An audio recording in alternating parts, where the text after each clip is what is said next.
Үч нерсени таштагандан кийин гана ибадаттын чыныгы рахатын сезесиң.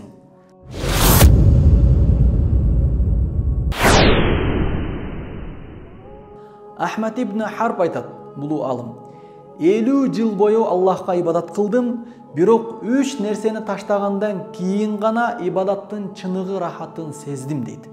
Биринчиси, адамдардын ыраазылыгын таштап, чындыкты гана айта турган болдум. Экинчи, күнөө кылган адамдардан алыстап, чыныгы такыба адамдарды дос туттум, алар менен бирге жүрдүм.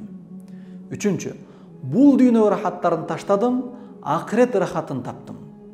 Сирал а'ламун нубала.